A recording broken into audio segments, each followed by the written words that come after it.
Hey guys, it's Shannon from iHeartRadio Canada, here with Wolf Ellis. Hi guys, how are ya? Hi. Good, thank you. Happy to be here. Yeah, how has your time been in Canada so far? You say that you've been here a day and a half approximately. Yeah. How's it been? You had a day off yesterday? I've fallen in love with Toronto. It's amazing. Yeah? I spent most of the day on Toronto Island. I got a little boat over and it's so beautiful. Yeah, it's and so the nice. weather was crazy. I got bitten a lot, That's fair. but had a wonderful day. Oh, that's so nice. Yeah, you guys have come at a great time of year. The winter is really rough, so this is when Toronto really shines. So that's what you guys do on your day off? Relax? We watched, I booked a English pub at the wrong time to watch the Euros women's final. And then I think we all lay in separate beds watching it and texting each other because England won the Euros yesterday. Nice. So watched that and then kind of, round of applause. For the Lionesses. And then just wandered around Toronto, got a little bit. I also got bitten as well. Did you? That's very nice. boring I answer. love it. No, that's amazing. It was mainly the football is what happened yesterday. Yeah, that's nice. I feel like anyone that's from Toronto hearing about artists that aren't from here that come here, we get excited about anything to do with Toronto. So that's why I ask. I need to try Tim Hortons, according to my friend. You got it. There's one across the street. It's a tradition. We'll head over. Carl after. said you've got to have Tim. Poutine yesterday. Oh, did you? Did you? What'd you Did think? you like it? You can I be loved honest. it, yeah. Yeah? No, I really liked it. Yeah. Nice. That's awesome. Really? What is it that you guys have in the UK where it's like you throw cheese on it? It's not poutine, but it's like cheese, or you just like order fries. I always just see photos with cheesy it. chips. Yeah, cheesy chips. Yeah, Is it just fries and cheese? Yeah. Just chips and cheese. Okay, cool. We're getting really deep. I love that. Congratulations on the new album that's coming out. This is going to come out when the album comes out so we can talk about all of the things. But since we were recording this beforehand, how are you feeling leading up to the release of the album? How are you feeling? I feel really excited. I feel like we're so proud of this record and we put a lot into it. So it's like it's almost in sight. It's not the finish line because it's the start of something when a record comes out. But I feel like with this one, I'm so excited for people to hear it. So yeah, I think we like everything's just been kind of like building up towards the 22nd of August, and we've been playing some shows, which has been amazing. We've seen fans that have been coming to shows since they were kids coming back, and they're still with us. So that's been really moving. We've been lucky enough to go to Mexico for the first time on this trip. We've just come off the back of that. We were in Los Angeles before. We're having a good time being in a band at the moment. It's fun. Yeah, that's so sweet. Did the album end up turning out like how you planned it in the beginning? Did you have an idea of what you wanted it to sound like going into it? Ellie? Yeah, I think it turned out exactly how we imagined it. It took a while because for the first time ever, we had quite a clear idea of what we wanted. And that means, I don't know, maybe we've got I don't know, it just took a bit longer because we wanted it to be right. And I think it's kind of miraculously how we envisioned it. Yeah, I love that. That's so sweet. Did you write a lot more songs that didn't end up making it on the album? Yeah, we always do. There's always some that don't make it, and hopefully will come back around in some other form, yeah. Yeah. When I read about you guys online, something that I have seen a few times is like, after a 4-year hiatus, they're back. Does it feel like it was a 4-year hiatus, or were you working that whole time? Because that almost, to a certain point, might even feel like an insult or something, because then it's like, oh, we weren't sitting around for 4 years doing nothing. It wasn't a 4-year hiatus, was it? Because I think that's the gap between album releases. Yeah, so, right. we released Blue Weekend, we toured it for almost 2 years or something like that. That's what I'm thinking, yeah. And then, so I guess in the public eye, it's maybe a year and a bit hiatus, is it? I mean, a hiatus is kind of, we toured for 2 years and then we worked on the record. Well, the writing of the record took a year and then it took a year to record, kind of. Which is, arguably too long, but that's what happened. I think it takes as much time as you need. I feel like a hiatus is a really good, like, if you're going on hiatus, you've got to say I'm going. Like, you can't have a hiatus that you didn't say you were having a hiatus. That's just we've just where was our hiatus? We had a forced hiatus that we weren't aware of. Yeah, that's what I mean by it. I was reading that, I'm like, it doesn't feel like it's a hiatus just because. What did you take from your last work and then bring it into this one? What do you learn from past experiences that then influence the music you make now? That's a nice question. I remember Marcus Dravs, who made Blue Weekend with us, he had a lot of advice that I personally didn't really listen to much at the time, and I've said it a few times on this campaign, but he really wanted I was really excited to like try lots of different things with Blue Weekend when it came to like synthesizers and drum programming, and this is quite a different record, and some of his advice about allowing a song to be still and just let the songwriting speak for itself actually was very influential for this record with the clearing. Yeah. Oh, that's nice. Maybe you just didn't need to know that at the time, but then it was just different came. headspaces and different things require different things. But yeah, I remember taking that away. I've spoken to him since and said, you were right about that, Marcus. I'm sorry. That's so sweet. What about you guys? Is there anything that you've like learned that you've taken into this new piece of work?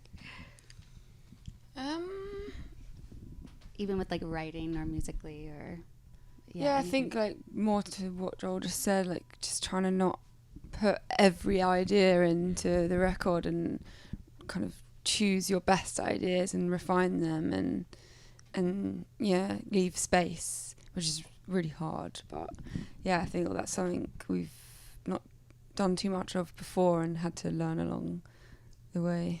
Yeah. So. Nice. That's awesome. I'm obsessed with your Glastonbury set. I thought that was such an incredible show. And you guys just played the Troubadour in LA too, which is like my favorite venue in LA. It's just such a great space. So how was that experience for you? It was really fun actually. Yeah, it felt like quite felt special and yeah, just privileged to be able to play it. We were supposed to play it, weren't we? We were supposed to play it years and years ago, but they double booked us with someone else, and for some reason we were the ones who had to not do it. So you guys we're lucky should have had a duel or something. Yeah. That would have been a good way to sort it out. Right? Yeah. Meet in the parking lot. Yeah, the only ones left alive could play the Troubadour. Exactly. Think of how the headlines, it would, yeah, totally. When you performed Glastonbury and you did a cover of Dreams by Fleetwood Mac, obviously that's such one of the best songs of all time, but is there a particular reason why you chose that song to cover? Yeah, I think it was you saying that, like, I feel like at festivals, people want to, it's always nice to discover new music. Sometimes, especially on a Sunday when you're a bit hungover and tired, like, you want to hear, like, some hits or, like, stuff that you, one of the best feelings is singing along to an artist playing, and, you know, sometimes your best bet to do that is to do a big cover of someone else's song. Yeah. Yeah, and it just worked with the song that we like bled it into and of ours, and just good. Fleetwood Mac quite good vibes, and it was Sunday afternoon, and yeah, Dreams is it. I love that. Listening to the album, the biggest thought that I have is that I just want to see you guys live. Like, it seems like such a incredible album to be able to listen to in person. Is there a particular song from the album that you're extra excited for fans to experience? There's a song coming out, I think will be released on top of the album, called Just Two Girls. Oh, yeah. Which I think will kind of be the focus track, which I love. It's amazing. I think it's something that we haven't, kind of an area that we haven't maybe touched before. It's quite, upbeat, and yeah, it's a place I don't think we've gone to yet, so I'm really excited for people to hear that one. Yeah. Yeah, definitely. I was looking too at the comments of the video for the sofa, and so many of the comments are from people who are in their 50s and 60s and 70s being like, I love this band, and it reminds me so much of like everything that I love, obviously. So people of all ages are loving your music, but why do you think that there's like almost this nostalgic value for people who are a bit older? How does that feel? I mean, I think there aren't that many bands, and maybe bands remind people of an era when there were loads of them. We actually took inspiration from a period of time where the pop music of the day was played largely by bands. That's why we have some nods to artists of the 60s and 70s, and we've been talking about Fleetwood Mac earlier. So maybe it's the fact that we have got a bit of a spotlight on us, and we remind them of that. And then also, I think if you're 50, sitting on the sofa is probably the most appealing thing at that point, because your legs might be getting tired and stuff. I like 60, that, yeah. you might be getting knackered.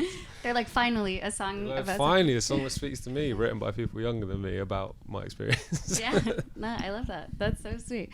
Why do you think that there's less bands now? Less bands? Yeah. I think there's less. I think it's more difficult to be a band in this climate. I think it's quite a expensive world that we live in, with a lot of different constraints. There's not a huge amount of support for bands. I think there are bands. I think it's wrong for me to say that. I think there's amazing bands, especially in the UK at the moment. It feels like we have plenty of exciting artists, but whether they're spotlit and able to, tour extensively and do all the things that kind of give you that exposure, that requires a lot of infrastructure. I think it's harder to do that. I think being a solo artist, or maybe, you know, doing something that doesn't require huge amounts of instruments and infrastructure might be more cost effective. Is a very boring answer for that, but No, I wish but there that's so were. fair. I wish there were more bands in the limelight all the time. Yeah, I wish so too. You think too that there just would be, or they would like figure it out, especially with it being so popular and Yeah, all of totally. the things. But what advice do you typically give to people? Because I'm sure people reach out to you guys and are like, how do I get to be like you? How do I get to where you're at? What is typically the advice that you give to people like that? You know, you've really got to put yourself out there, I think, haven't you? You've got to put yourself in, you know, you've got to get out meeting people and playing gigs, I think, and kind of immersing yourself in whatever music scene is, you know, where you're at, really, I guess. You know, we said yes a lot in the early days, and, you know, the other thing with us is, you know, we're incredibly lucky, you know, and that, you know, plays a big part in it. You know, what the odds that 4 people that are so aligned kind of can meet each other, you know, musically and personality wise. So there's a lot of, you know, there's a lot of luck to it, but you kind of got to put yourself out there and put yourself in a position where you can be lucky, I think. Yeah. You know. Yeah. Having friends who are in bands too, they talk a lot about how it really is like a relationship, right? Like it's this thing that you have to foster and make sure everybody's good. And it really is almost like a romantic relationship, but with 4 people, because you all have to make sure you're aligned in all the things, right? It's a very unique interpersonal relationship, isn't it? But it's like a family, right? Yeah. Yeah. I know this happened a few years ago, but can you tell me the story about you guys jumping into the water after a show and then having to get rescued by a boat? Oh, That's just literally it, to be honest. Saw a body of water, was hot, jumped in. I remember I think we didn't really get rescued. It was just like we were all in our pants and we were like, I don't know, the romantic bit of like jumping in, and it was kind of over, and now it's like, oh, I've got to crawl out and I'm in my pants and everyone can see everything. And so the boat came and picked us up, but the boat was like just that bit too tall that you couldn't quite gracefully enter it. You had to so hoik yourself up. Yeah. And like the crowd just, because it was the second time it happened, isn't it? Because we did it, didn't we do it once I think before? we've done it every time we've done played it. on that stage, Yeah. yeah. We've jumped into the water. The crowd just turns around, and like obviously like when Els is all the way out there, it's just it's been 20 minutes has passed and you're just swimming out, but everyone's just like Everyone's a bit first like, woo! and it's like, oh fucking hell, this is taking ages. And you two knowing that so many people are just watching this all go down too. yeah That's it was incredible. good. It's a beautiful festival though. Where is it? Best kept secret. I think it's in Holland. Oh, nice. It's one of the best festivals in Europe. Oh, yeah. It's brilliant. Ah, that's so sweet. That's awesome. Well, congratulations, guys, on the album. I'm so excited for everyone else to hear it. It's such a hit. Every single song, no skips. Oh, So. thank No you. skips. Yeah. Thank you. Oh, thank you. Congrats Yeah. again. Thanks, guys. Thank you.